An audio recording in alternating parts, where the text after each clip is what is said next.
I'm Alicia Hawkins. Most people think Chinatown is for eating yum cha or shopping, trying to find that cheap bargain. I've discovered a secret gem of Chinatown that nobody knows about. Want to spend the day in style or chill out with friends, eat gorgeous food, fresh funky tunes, and an amazing array of cocktails? I'm talking about Bar One Cafe at the Mandarin Club. It's on the corner of Goulburn and Dixon Street. We're going to take a sneak peek into the new and exciting venue. Let's go. I'm here with Jackson Wong, CEO of the Mandarin Club. Now, your dad opened the Mandarin Club, Dennis Wong, about 40 years ago. Is that right? Yeah, he started the club in 1964, and he founded it with his brother and 3 other Chinese people. So I believe you're the CEO of the Mandarin Club. How are you finding it, Jackson? It's been a very challenging position because the club has moved from its old location, which was at Pitt Street, and it was there for 45 years, and we've now moved to a new location, which is 1 Dixon Street, and obviously, you know, it's been a very difficult time to relocate the club and start things all over again. So it's been a very challenging role. Famous people did appear at the old Mandarin Club. Who were they? My father had a very famous nightclub across the road from the Mandarin Club called Checkers, and that was a top 10 nightclub in the world, and it played a lot of famous singers such as Shirley Bassey, Bing Crosby, Fred Astaire, Ginger Rogers, the list goes on. Thanks for being on the show, Jackson. It's great to have you here. Thanks, Alicia. Emil Lahoud, General Manager of Bar One Cafe. Thanks for joining us, Emil. It's a pleasure to be here.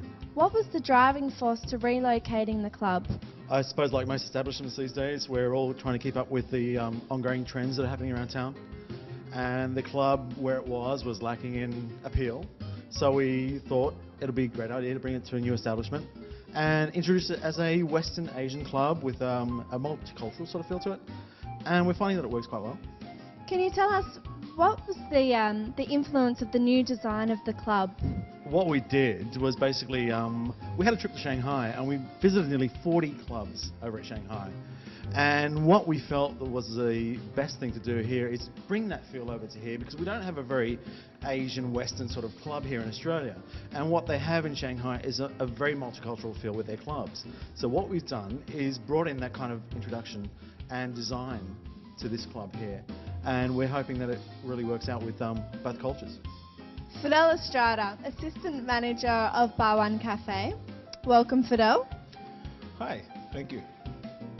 Now, you're quite versatile. You are Assistant Manager, a barman, and a barista, as well as a DJ on Friday nights.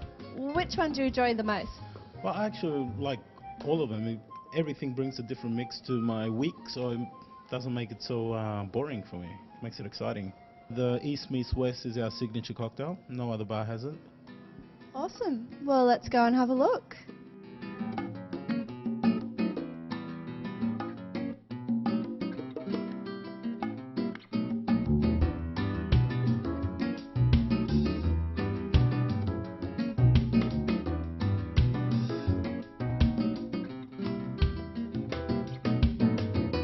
As you can see, Bar One Cafe Mandarin Club is the place to be, whether it be breakfast, lunch or dinner, or it could be a social drink which will lead up to a boogie on the dance floor.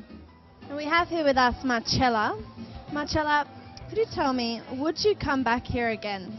I definitely would. I've never been here before, but it's a really nice atmosphere and I like it.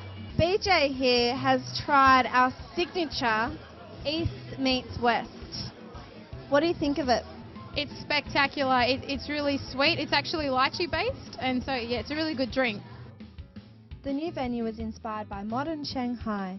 This venue offers Bar One Cafe, which is an all-day alfresco bar and restaurant. The Mandarin Club has a brilliant gaming lounge. And lastly, Satsuma. It's a very suave Japanese restaurant. So that's 3 levels of total entertainment. You couldn't ask for any more. I can guarantee that you will enjoy yourself here. Not only the people, but the atmosphere is fantastic inside. I'm Alicia Hawkins for EWTV, and we'll see you next time.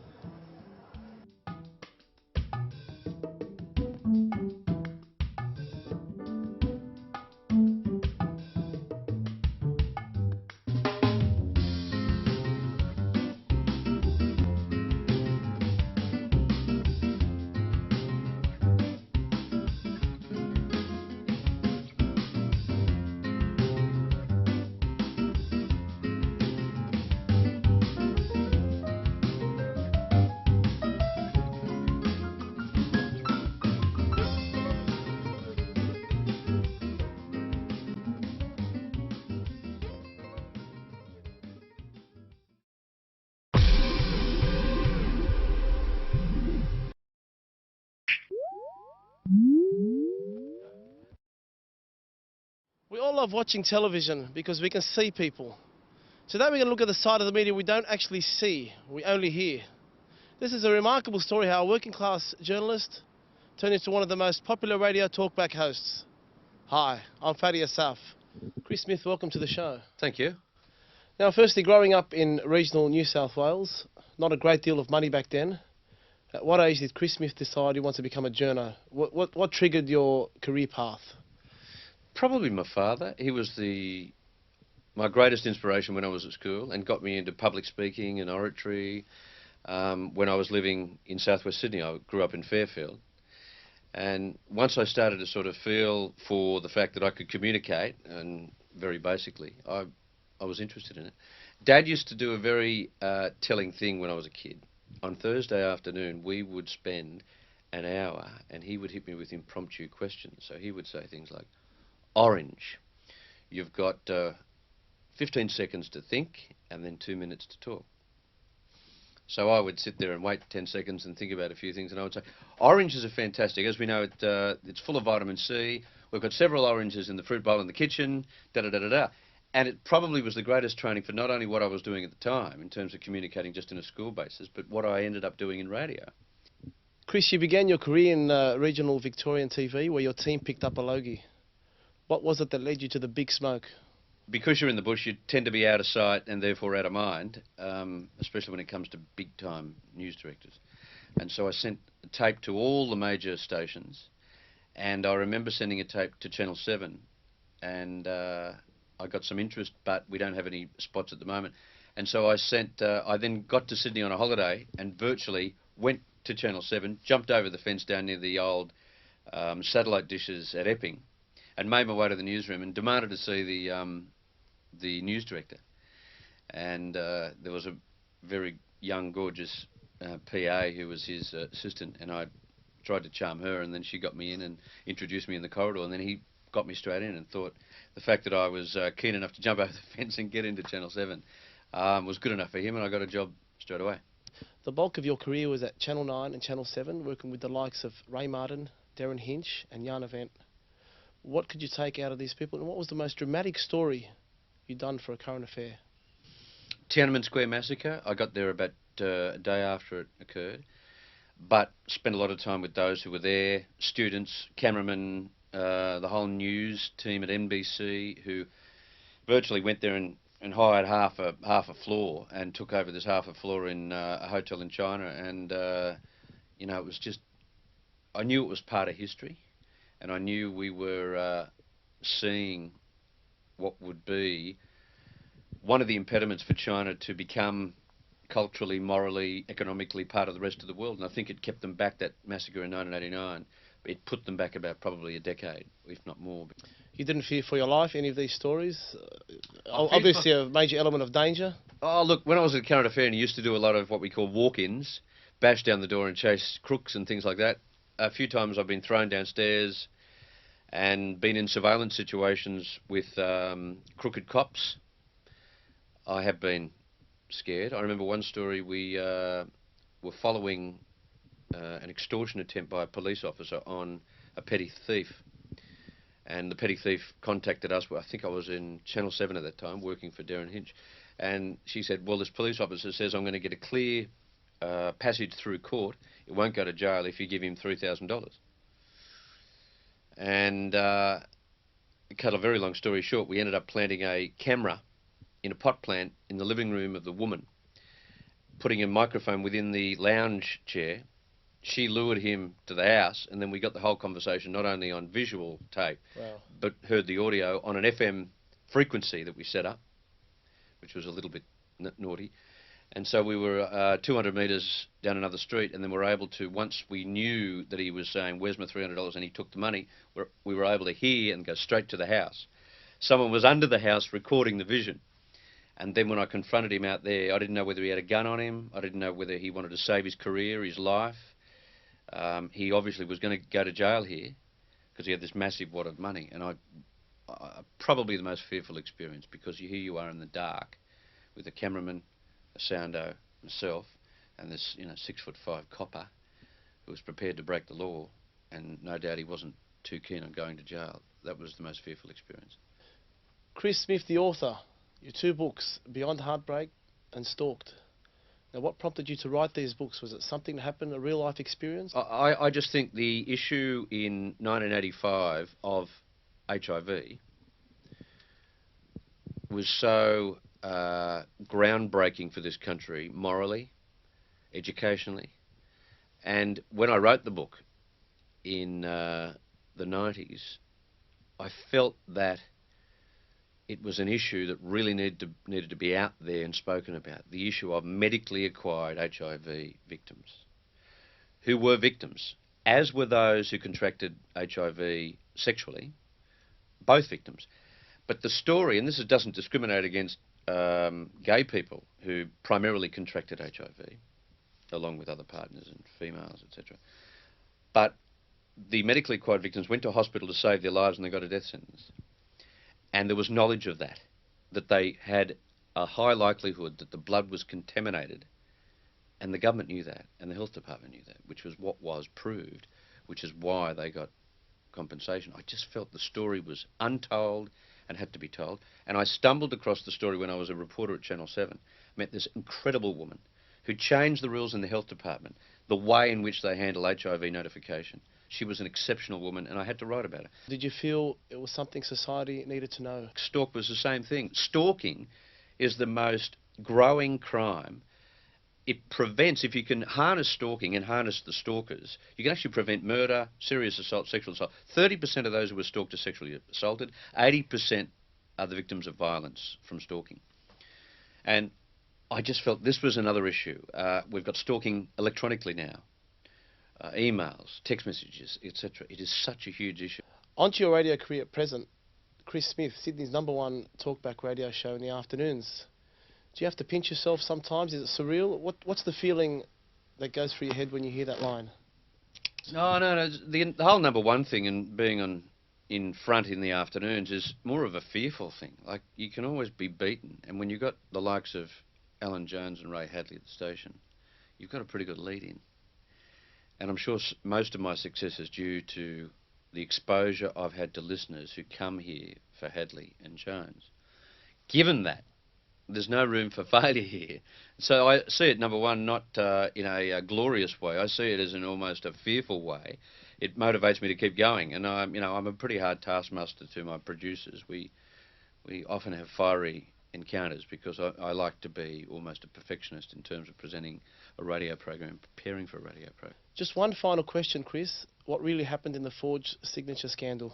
That's interesting. No one's ever asked me that question, and I'm glad you asked me, because it was a period of time when I was working at a current affair when it was all about chasing stories. It was all about never leaving a location, never ever letting a story go by. And I remember I stayed at a jail for 17 hours, sent there by work one weekend to try and get this prisoner who'd protected her boyfriend, whose boyfriend was involved in a murder, and we wanted an interview with her.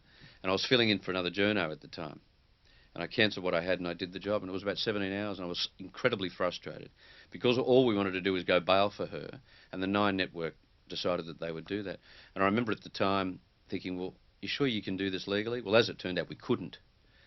And that was why the whole thing became public, because what Channel 9 was trying to do was not legal. You couldn't have a corporation go surety in a bail situation.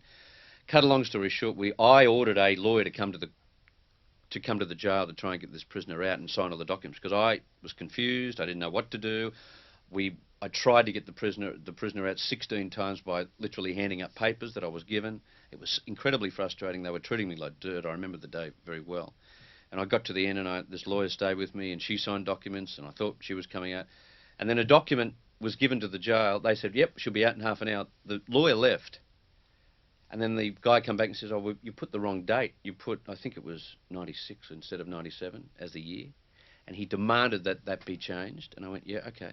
And you've got to get the lawyer back to change it. I said, what do you mean? And we had this big Donnybrook. And in the heat of the moment, I decided, well, it's only a date. We'll just do the date, and I'll sign a signature, and that's just because the intent was always there. It was wrong. It was stupid. It cost me my reporting position for a long time. And it hurt because it was very public. And it was a mistake. And, you know, you wouldn't do it again, but I can understand why it happened. So major regret.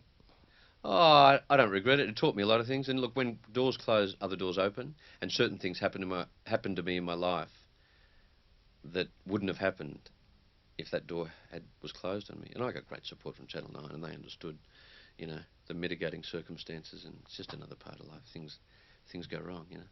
Chris Miss, thanks for your time. Good. Thank you. That's it for EW Television, and we'll be back with more next week on EW Television. Thank you.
And you're watching EWTV, and I'm going to rock your socks. Today we are not just going backstage, we're going up front and personal in the band Philosoma's own home. Philosoma, well known from their hometown New Zealand, are here to rock Australia. So stay tuned, and I'm going to show you the day in the life of a rock star. We have the whole band here today. We have a Para on bass guitar, Aaron on vocals and guitar, Carl on drums and percussion, and Daniel on guitar. And what's the reason you came up with the name Philosoma? We won it in a Weet-Bix competition. Really? How did you do that? Well, over 3 weeks, the four of us collected, well, the four of us, these two, collected 5 of the barcodes off Weet-Bix boxes, sent them in with original proof of purchase. 3 to 5 working days later, they got a slip in the mail, and that's where it came from. We're going over to Texas. There's the South by Southwest festival. It's kind of a big trade event. We go and meet some people and do some stuff and kind of progress ourselves a bit further to where we want to be. Yeah.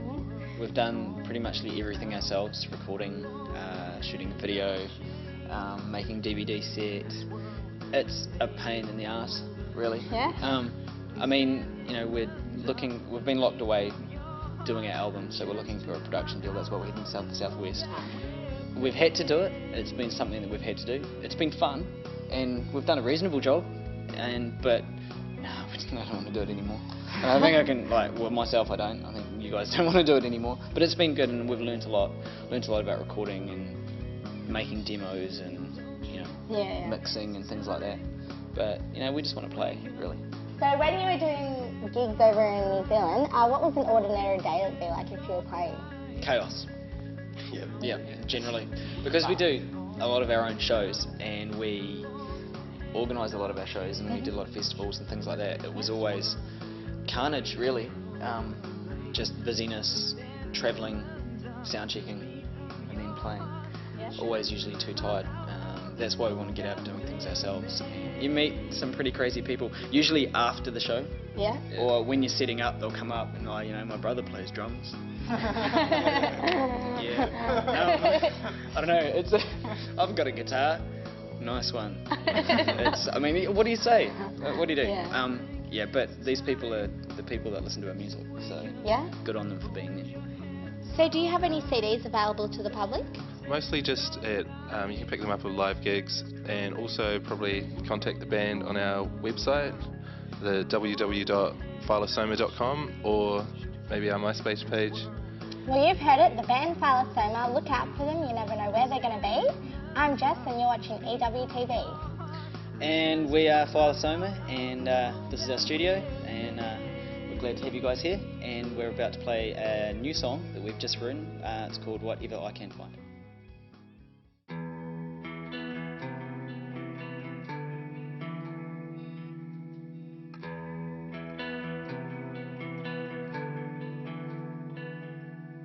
Maybe it's just a glimmer of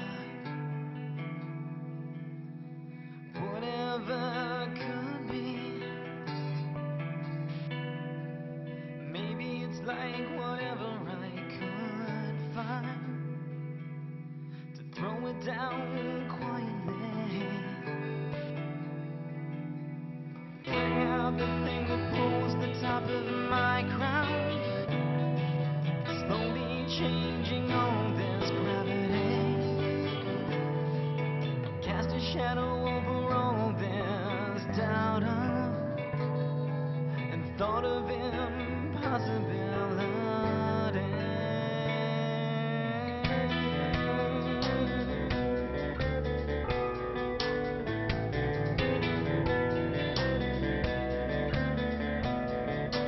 It's not holding me down again,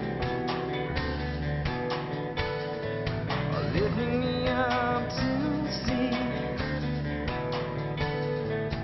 holding me out in front of my own reflection, holding me up and letting me see. And all that I am is bringing it back again. And all that I never knew, spinning around and pulling it through.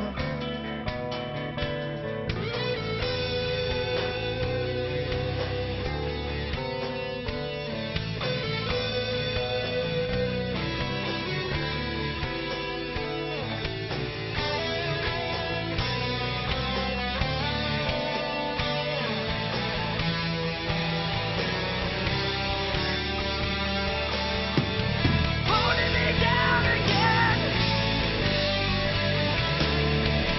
lifting me up to stay,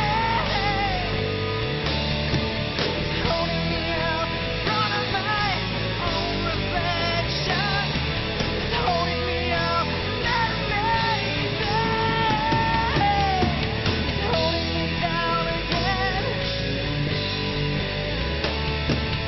lifting me up to stay, holding me out in front of my own reflection, holding me up and letting me stay.